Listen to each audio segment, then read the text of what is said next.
Assalamualaikum warahmatullahi wabarakatuh.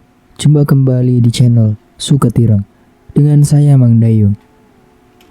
Di kesempatan kali ini, saya akan bawakan sebuah cerita yang berjudul Wajah-Wajah Setan, karya Abdullah Harara. Tentunya tak usah berlama-lama lagi, langsung saja kita masuk ke ceritanya.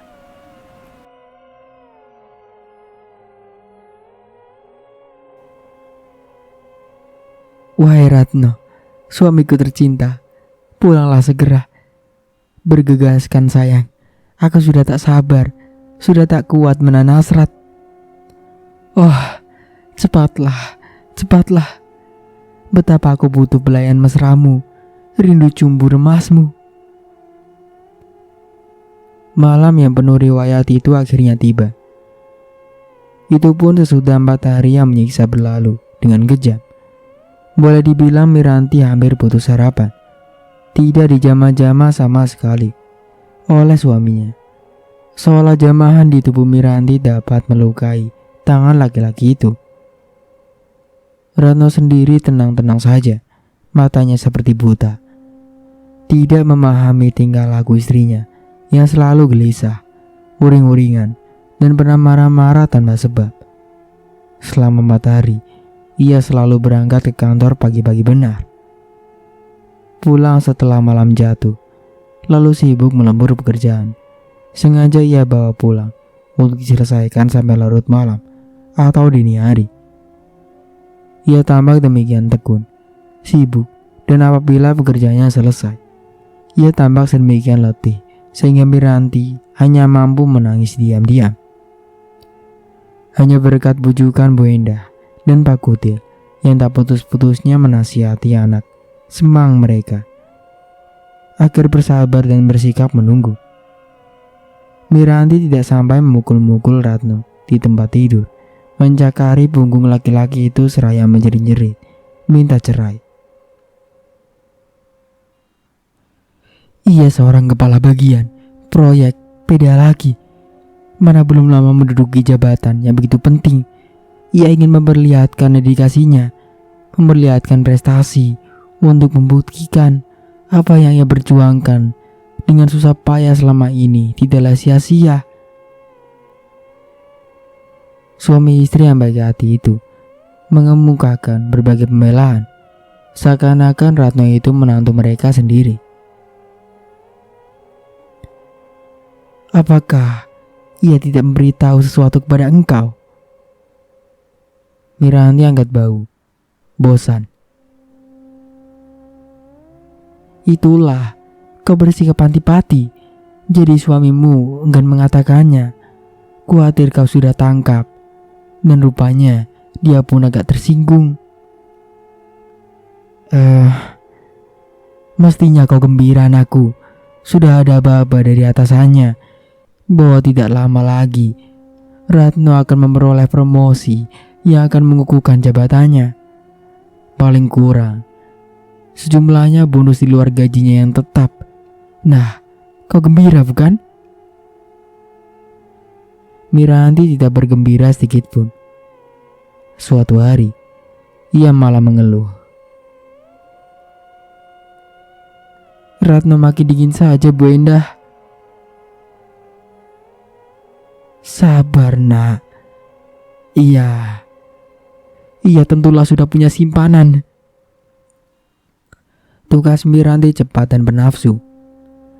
Lebih cantik, lebih muda, lebih merangsang ketimbang aku yang makin kurus, jelek, menyebalkan, Bu. Hei, kau melantur makin jauh, Mira. Apakah pernah kau pergoki surat-surat cinta di sakunya? Tidak. Pakaiannya kau yang cuci, bukan?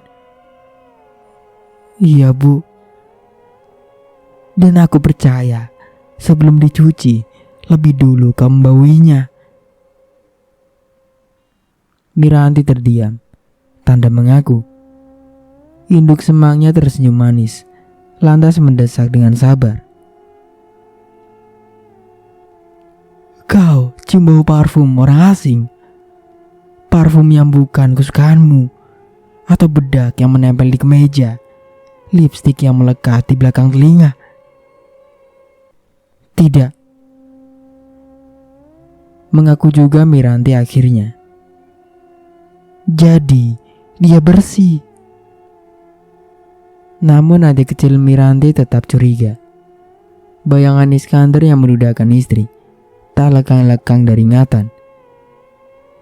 Bertahun-tahun Iskandar telah hidup serumah dengan Nova Juanita, main kucing-kucingan di belakang istri serta anak-anaknya, bersandiwara dengan pura-pura sibuk bekerja di kantor, di luar kota, mengawasi sejumlah proyek, mengikuti rapat-rapat penting dan segala macam.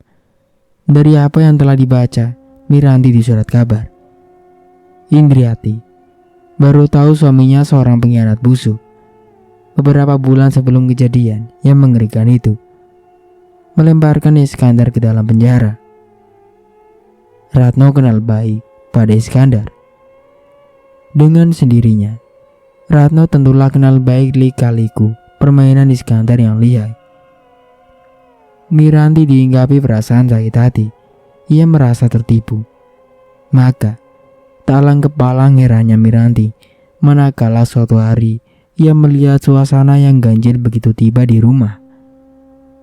Sepanjang hari Miranti ada di kota, menghabiskan waktu dengan ngobrol apa saja dengan beberapa teman lama, berbelanja di pasar, dan sebelum pulang sore harinya, ia habiskan pulang waktu lebih dari 1 jam di Kapsalon. Ia masuk ke pavilion dengan rencana tidak mengacukan Ratno kalau suaminya telah pulang. Tidak pula menyediakan makan malam. Segelas kopi pun tidak sudi. Ia hanya akan bermuka musam, cemberut ketika menyelinap ke kamar tidur, lantas memunggungi laki-laki sialan itu sampai besok siang. Biarkan pula Ratno bangun, membuat kopi sendiri lantas pergi tanpa makan pagi. Begitu suaminya berangkat, Miranti pergi bersenang-senang di kota. Rencana gila-gilaan itu buyar waktu itu. Lihat bunga di Jembangan telah diganti. Miranti tidak merasa telah memperhatikan jambangan itu selama 4 hari. Masih ada lagi. Sebuah buket kembang anggrek tampak menyambut kedatangannya di atas bufet. Ruang tamu telah disemproti pada dengan spray penyegar. Kamar tidur malah berbau parfum yang semerbak. Spray telah diganti dengan yang bersih. Demikian pula sarung bantal. Dan di atas salah satu bantal susun itu terkulai setangkai bunga ros berwarna merah hati, sebesar kepalan tangan. Belum pernah Miranti melihat bunga ros yang begitu besar, begitu segar, begitu indah. Selama beberapa detik, Miranti berdiri terpesona. Baru kemudian pelan-pelan ia bersijingkat mendekati tempat tidur. Takut lantai bergerak oleh injakan kakinya sehingga bunga ros itu terguling dari atas bantal sehingga rusak lopaknya. Hati-hati ia sentuh tangkainya dulu. Baru selai daunnya yang hijau muda dan akhirnya bagian paling pinggir dari salah satu kelopak bunga ros tersebut. Sebenarnya adalah itu bukan bunga plastik, melainkan bunga ros murni yang belum lama dipetik. Miranti berdesah, kagum. Suara langkah-langkah kaki mendatang dari kamar mandi seketika mengagetkan Miranti. Ia tegak dengan serempak dan melihat Ratno Tanureja yang tampan dan gagah berjalan menghampiri, seraya memperlihatkan wajah yang polos tak berdosa. Tidak pula menunjukkan ia telah membuat surprise. "Halo manisku." Laki-laki itu menyapa, merdu. Miranti terjengah. Ingat rencana gilanya. Ingat sebab-sebab rencana gila itu terbit di otaknya yang butek. Secara naluriah, Miranti berusaha menaikkan gengsi dirinya. Dagu terangkat, kepala sedikit ditelengkan tak acuh. Lalu bibir cemberut. Sayang, ia gagal. karena tanpa ia sadari, matanya berkilau-kilauan melambangkan rindu yang lama terpendam, hasrat yang lama tidak terlampiaskan. "Cantik benar kepatang ini," ujar suaminya tiba-tiba, seraya mengawasi wajah Miranti dengan pandangan mata yang mengandung birahi. Miranti terguncang. Jiwanya lah yang terguncang, karena tubuhnya masih terasa tegang. "Senang jalan-jalan di kota, Miraku sayang."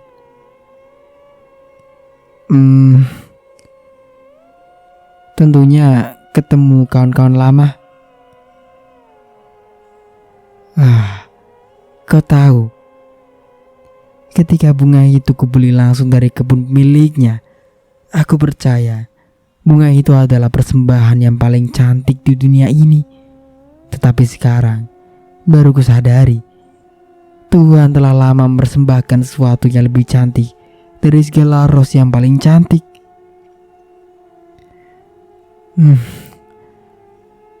Suara gumam dari hidung Miranti melemah, terkulai, kalah. "Apa yang kau kulum di mulutmu, Mira? Permen? Bagi dong." Celaka, Miranti tidak dapat menahan senyum. "Lagi, Mira?"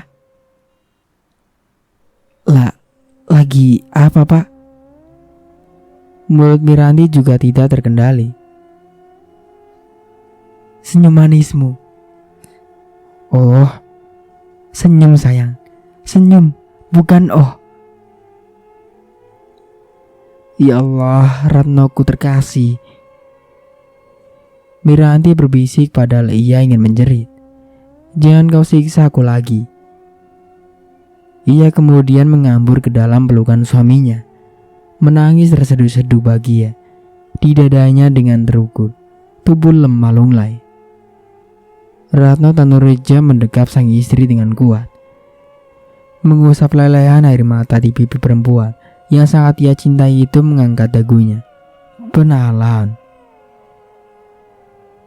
membenamkan bibirnya dari mulut yang ranum, bergetar, panas berapi-api itu. Lidahnya menggapai-gapai, rindu. Cium mabukan itu secara tidak langsung ikut membuat Ratno lunglai, sehingga agar sampai tidak terjerembab, jatuh ia seret tubuh istrinya ke atas ranjang, membaringkan Miranti dengan lembut disertai tatapan mata kasih sayang. Rambutnya tebal hitam, halus bersinar, lembut, berurai itu ia belai dengan hati terenyuh. "Kau tidak marah lagi, Mira?" Ia berbisik lirih. "Tidak." "Kau maafkan kelakuanku yang tolol selama ini?" "Tidak." "Maksudku, kau tak pernah berlaku tolol, hanya dungu." Miranti tersenyum, menggoda. Kau sialan." Maki Ratno Tanureja makin mesra. Sekaligus ia mencubit pipi istrinya yang lunak berseri-seri. "Au!" jerit Miranti, jeritan manja. Tanpa sengaja ia tepiskan helai-helai rambut yang menutupi salah satu matanya, dan gerakan itu mengakibatkan sikunya menyentuh sesuatu di sampingnya, sesuatu yang lunak, dingin, dan baunya segar. "Astaga, aku telah merusaknya." Miranti berseru tertahan, lalu memungut bunga ros berwarna merah hati yang telah tergulir dari bantal dan hampir saja hancur lumat di bawah tekanan siku Miranti. Kalau ia tidak keburu berguling ke sebelah lain. Harumnya. Miranti mengendus-enduskan hidung dengan sukacita. "Masih utuh lagi." Ia bangkit dari ranjang, Bunga ros baru saja ia letakkan dengan sangat hati-hati di antara peralatan kosmetik di depan cermin. Ratno sudah menyusul bangkit dan menjemput bunga itu. "Mari, kuletakkan di tempat yang benar." Ia pandangi rambut istrinya sejenak, lalu menyelipkan tunggai bunga ros berwarna merah hati sejajar dengan telinga kiri dan posisi miring ke depan. Miranti kemudian meneguhkannya dengan mempergunakan sebuah penjepit sambil berkaca. Terpesona Ratno Tanureja menatap wajah istrinya di cermin, di mana terpantul warna merah hati yang redup itu berlatar belakang rambut Miranti yang hitam berkilauan. "Sedikit gelap, tapi antik," ia bergumam. Miranti menyadarkan kepalanya di dada suaminya, bermaksud mengutarakan sesuatu. Tetapi pintu penghubung ke rumah induk mendadak ada mengutuk. Enggan, Ratno pergi membuka pintu. Terdengar oleh Miranti suara Bu Endah yang bernada menyesal. "Maaf Nak Ratno, kami tidak bermaksud mengganggu keasikan kalian berdua, tetapi makan malam sudah menanti dari tadi." "Wah, kok repot-repot Bu?" Ratno menyelah. Sudahlah, aku menyediakan segala sesuatunya dengan senang hati. Tahu kalau Mira belum masak. Dan percayakah kalian kalau ku bilang, entah mengapa ingin sekali kami menjamu kalian malam ini. Jamuan makan malam yang hanya diikuti 4 orang yang terdiri dari 2 pasang suami istri berlainan generasi itu berlangsung menggembirakan. Pak Kutil tak hentinya bergurau yang diselang-seling istrinya dengan teguran-teguran marah namun lucu. Miranti sendiri ikut latah, berceloteh dengan sindiran-sindiran yang menggeerkan meja makan. Hanya Ratno yang paling sedikit buka mulut, makanya juga sedikit. Ia lebih banyak minum, dibantu oleh pelayan setengah umur yang dengan senang hati bolak-balik antara meja makan dan lemari minuman. Sesudah mereka sendirian di kamar tidur, sambil membenahi letak bunga ros pada rambutnya di depan cermin, Miranti bertanya dengan khawatir, "Ada apa Ratno?" Yang ditanya diam saja. Rebah tercelentang di ranjang, menatap langit-langit kamar dengan mata tidak berkedip-kedip. "Kau gelisah dari tadi.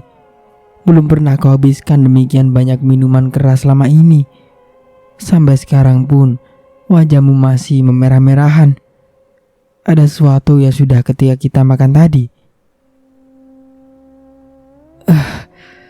"Diamlah, aku sedang berpikir." Miranti membalikkan tubuh di kursi yang ia duduki, menatap suaminya yang berbantalkan kedua lengan terlipat, bingung. "Aku tak tahu apa yang telah aku berbuat Ratno, tetapi aku minta maaf. Dan bukan kau yang salah, tetapi aku terlibat. Waktu makan tadi, kukira aku telah keluarkan beberapa perkataan yang tidak pantas." "Semua perkataanmu pantas Mira, enak di telinga. Hanya Miranti berdebar. Ratno terbajang, mengeluh panjang. "Keadaan Mira, keadaan yang salah. Keadaan yang tidak dapat kupungkiri lagi sekarang." Cemas, Miranti bangkit dan rebah di sebelah suaminya. "Apa yang keliru?" "Itu, sudahlah. Tidak ada sesuatu pun yang keliru. Semua telah berjalan sesuai dengan rencana." Rencana? Miranti menjadi tegang seketika. Sadar ia terlanjur ngomong, Ratno cepat-cepat memperbaiki sikap. Ia gapai tangan istrinya, diusap lembut. Kemudian dikecup mesra. Sambil menatap mata istrinya lebih mesra lagi, ia berujar dengan gundah. Maksudku, rencana kita selama ini menduduki jabatan penting, pindah ke rumah kediaman yang lebih baik, dapat menabung sedikit-sedikit, dan tidak lama lagi membuang mobil tua yang memusingkan kepala itu, serta menggantinya dengan yang baru. Kemudian rencana untuk membeli tanah, membangun rumah sendiri, dan kamu dustaiku, Ratno. Bisik Miranti lunak. Ratno terbungkam seketika. Ada persoalan lain, bukan? Agak lama, baru terdengar jawaban dari suami. Tidak ada persoalan apa-apa. Bohong. Mira. Sang suami membelai pipi si istri dengan lembut. Lupakanlah tingkah pola aku barusan. Kukira selama ini aku terlalu letih, terlalu kerja keras. Aku dipuji-puji atasanku, namun dalam hati aku tak juga merasa puas. Kau tahu, masa silam yang mengerikan itu senantiasa mengejar-ngejar di belakangku, tidak mau melepaskan aku barang sekejap jua. Luluh hati Miranti. Tangan suami di pipinya, ia genggam, dicium bertubi-tubi. Maafkan sayang, aku telah berprasangka buruk. Dan ia mendadak tegang lagi. Aku malah telah melakukan perbuatan yang sangat bodoh. Maksudmu? Kenal Pak Subagio? Dokter yang rumahnya beratap merah menyala. Tentu saja kenal. Ia yang merawat kepalaku yang dulu sering pusing-pusing. Dari dia pula aku tahu tempat yang menyenangkan ini dan diperkenalkan kepada Pak Kutil. Ada hubungan apa dengan dia, Mira? Kukira kau sudah tahu. Miranti gemetar. Sungguh mati. Tidak. Aku takut menceritakannya, Ratno. Loh, soal kesehatan di antara kita tak pernah saling kita rahasiakan. Apa yang kau takutkan? Ini bukan masalah kesehatan, tetapi... Miranti menguatkan semangatnya, lantas memberanikan diri mengaku terus terang. Aku ingin punya anak lagi. Kelopak mata Miranti lantas terbejam, rapat. Wajahnya pucat bergetar, menanti amarah suaminya yang meluap-luap, sepi mencekik di kamar tidur yang selama beberapa menit. Sehingga Miranti hampir pingsan rasanya. Lebih baik ia ditampar oleh Ratno daripada dibungkam begitu rupa. Ia akan minta maaf, berjanji akan kembali lagi ke Dokter Subagio. Jadi, ikatmu sudah kau buka? Gumam Ranto tiba-tiba, pedas dan tajam. Tak ada sautan, tak mungkin. Susah bagi Miranti membuka mulut. Membuka kelopak matanya pun tidak. Was-was. Ia dengar nafas suaminya mendengus, panas. Lalu, bukan tamparan marah, melainkan ciuman hangat pada matanya yang terpejam. Ratno berbisik lirih.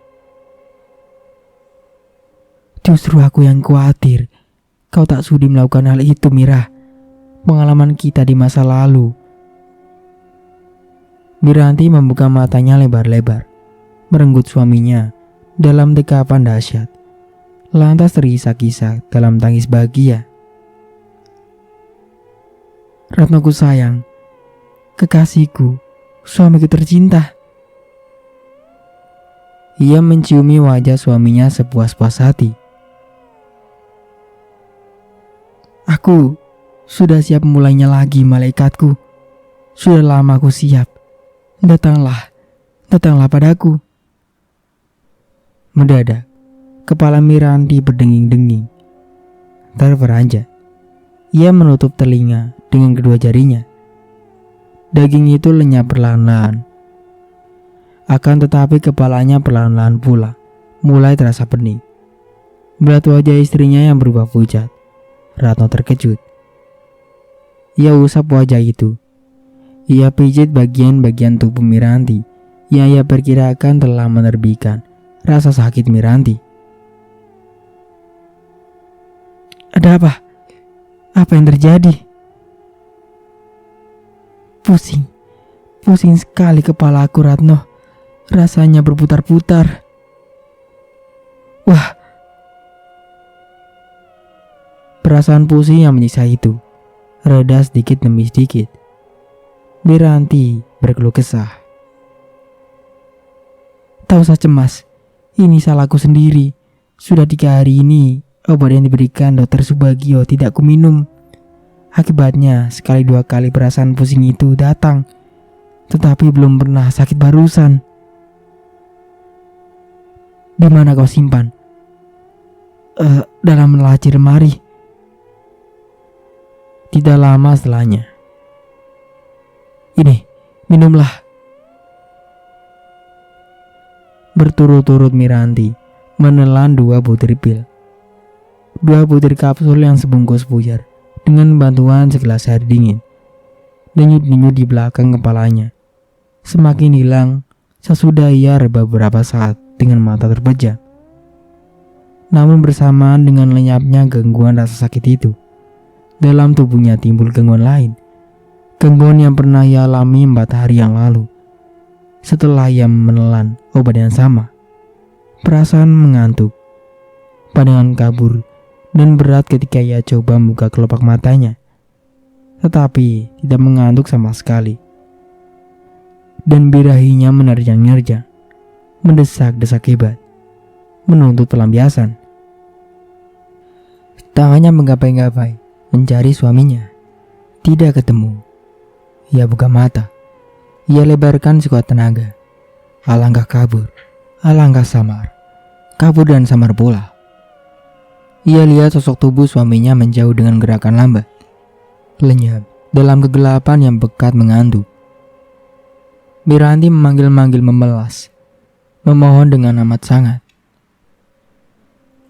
Lalu bayangan suaminya muncul lagi, menari-nari ganjil mula muka, hanya seorang diri. Kemudian 2, 3, 4, atau 5, 7, 11. Aduh, ada apa dengan matanya? Mengapa tubuh suaminya tampak demikian, banyak demikian bergoyang-goyang?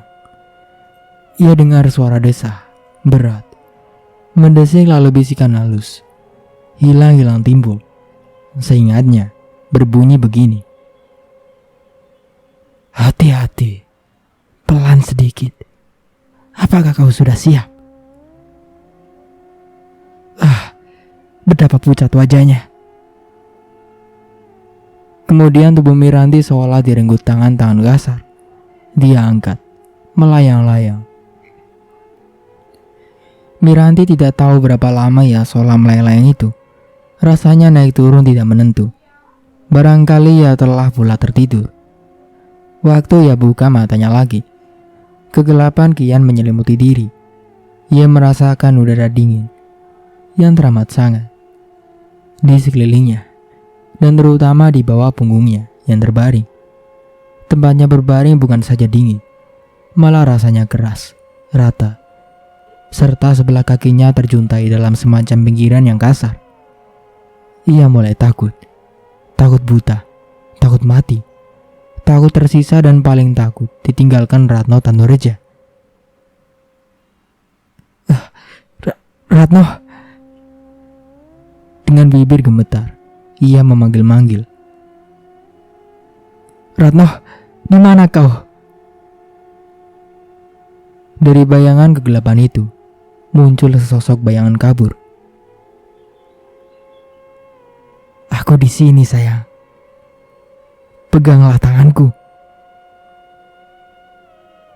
Tangannya dipegang, hampir tidak terasa. Ratno? Iya, sayang. Kau masih di dekatku. Kau malah memegang tanganku, Mira. Aneh sekali rasanya di sini. Betapa gelap, begitu dingin. Rasanya aku melihat rembulan yang pucat. Jauh, jauh, tinggi sekali. Tidak ada komentar apa-apa. Ratno. Iya, Mira. Peluklah aku, Ratno. Ciumlah aku. Berikan kehangatan tubuhku. Aku mengingini engkau.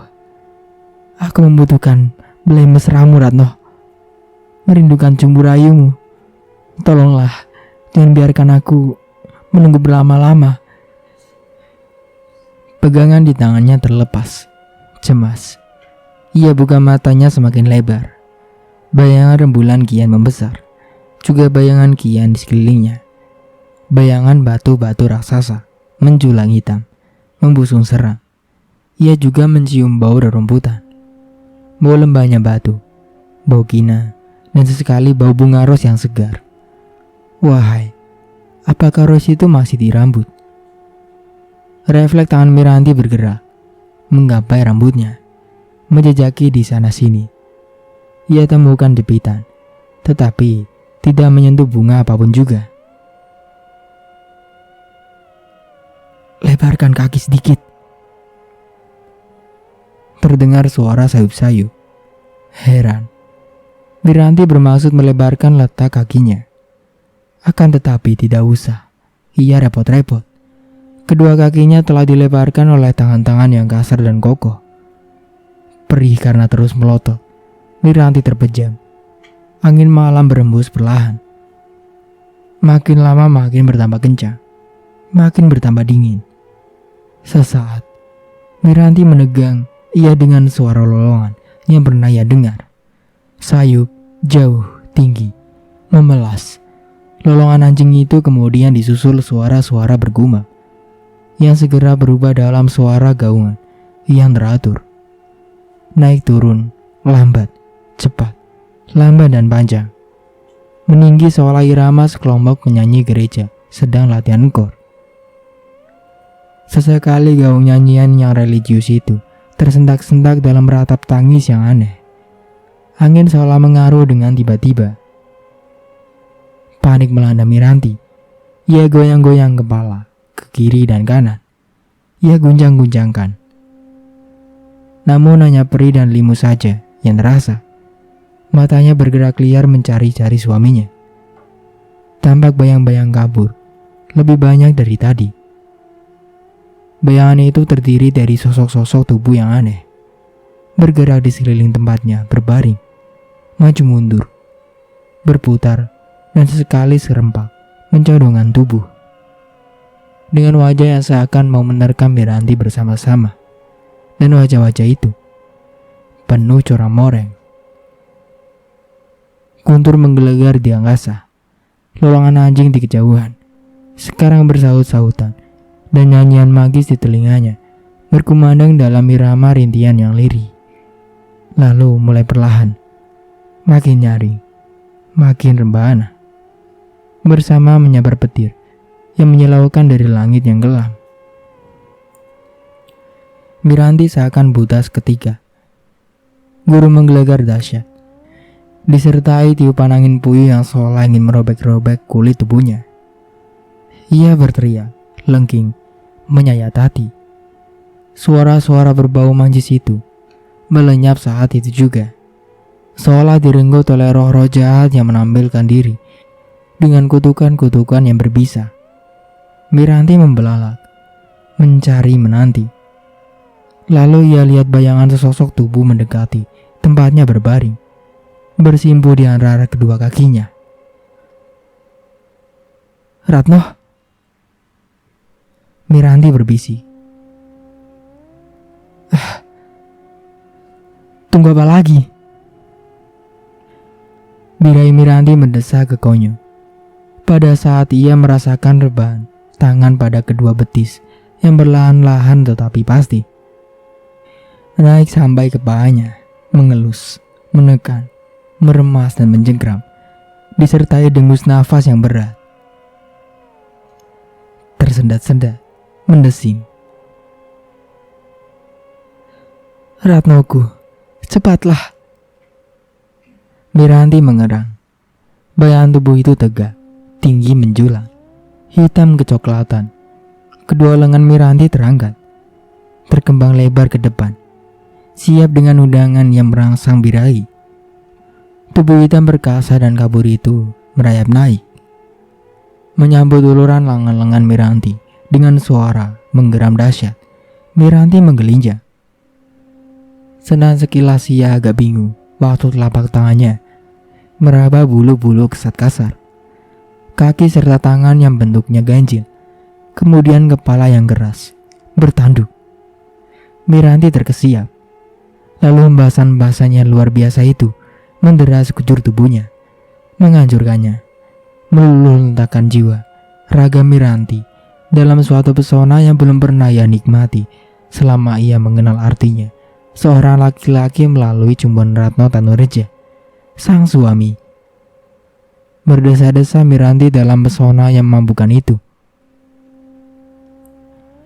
Ia terus melambung dan melambung, tinggi di awang-awang, dan mendadak terhempas, diam. Miranti membuka matanya perlahan-lahan. Sekujur tubuhnya terasa letih lulai. Jendela kamar tidur masih tertutup, juga gorden. Namun cahaya matahari pagi sekuat tenaga menerobos masuk ke dalam, menghasilkan cahaya samar yang temaram. Belakang kepala Miranti berdenyut keras waktu ia coba duduk. Ia meringis, menggigit bibir. Denyut itu lenyap dengan lambat. Lalu dengan mata yang mengerjap-ngerjap, membiasakan diri, Miranti akhirnya melihat spray tempat tidur yang centang berenang. Sebuah bantal terguling sampai ke dekat pintu, dan selimut teronggok tak berdaya di kaki tempat tidur. Sudah bangun, Mira? Suara lirih itu memalingkan kepala Miranti ke arah pintu. Ratno Tanureja melempar seulas senyuman hangat. Nyenyak benar tidurmu? Ia berujar. Tidur? Miranti mengamati setiap inci kamar tidur itu, setiap jengkal ranjang yang mereka pergunakan. Hangat di dalam, tidak dingin, tidak ada bau rerumputan, bau lembahnya batu kina. Tak ada pula lolongan anjing ratap tangis, nyanyian magis. Memikirkan sesuatu. Ratno duduk di sampingnya. Rasanya. Ya, Ratno membelai lembut. Aku bermimpi, mimpi yang sangat buruk. Pantas kau meronta-ronta dalam tidurmu. Hanya aneh ketika aku bangunkan, kau justru merahupku, mengajak aku bercumbu. Oh ya? Miranti benar-benar bingung. Tetapi banyak sekali orang wajahnya corang-coreng. Ada pula manusia besar, hitam dan bertanduk. Ratno tertegun, namun tidak mengomentari apa-apa. Telah 2 kali aku memimpikan hal yang sama. Ratno, tahukah itu suatu kejadian nyata? Belum lama ini, rasanya aku menyelinap ke kamar depan. Waktu itu, hujan sedang badai. Aku dengar suara-suara aneh. Lalu aku mengintip dari jendela, dan aku melihatnya, Ratno. Sambil berdesah dengan nafas sesak, Ratno menghibur. Betapa jelek mimpi seperti itu. Tidak. Miranti menggelengkan kepalanya. Ia seakan tengah menggigau. Waktu itu, aku jatuh pingsan, terembas ke lantai, karena ada sosok tubuh lain membergoki dari belakang. Ketika aku bangun esok siang, tiba-tiba kepalaku sakit, bekas jatuh. Apakah kau yang menggosoknya dengan krem? Iya. Jadi, kau yang memergoki aku dan mengangkatku ke tempat tidur? Tak ada yang kepergok, tidak ada yang memergoki, Mira. Dengarlah, malam itu kau gelisah sekali. Menjelang dini hari, aku terbangun dan melihat kau tergelimbang di lantai. Kukira kau terjatuh dari tempat tidurmu. Kau tertidur nyenyak, susah dibangunkan. Tanpa sengaja aku meraba benjolan di belakang kepalamu, lalu kugosok dengan krem. Dan tadi malam, Miranti terengah-engah. Hampir mustahil. Ya, hanya bermimpi. Tadi malam, Ratno tertawa sumbang. Kamu gelinjang-gelinjang sepanjang malam, mengerang lirih. Aku sampai kewalahan setengah mati. Terkejut, Miranti memandang suaminya. Kau tidak menikmatinya? Hanya sejenak. Suamiku yang malang.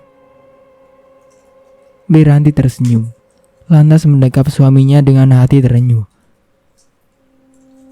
Kita akan mengulanginya kembali, kalau kau ingin. Kau ingin? Sekarang? Jangan. Aku sudah terlambat masuk kantor. Dan kalau tidak salah, aku harus menangani sebuah proyek rehabilitas jalan utama di kota. Ratno bangkit bergegas berpakaian dengan rapi diawasi oleh istrinya. Lengan mata tidak berkedip. Tidak sekarang, manisku. Ratno mengecup bibirnya. Mungkin nanti malam. Dan sebelum malam tiba, Miranti telah menemukan sesuatu. Kucukupkan ceritanya sampai di sini. Saya Mang Dayun pamit undur diri. Kurang lebihnya mohon maaf. Wassalamualaikum warahmatullahi wabarakatuh.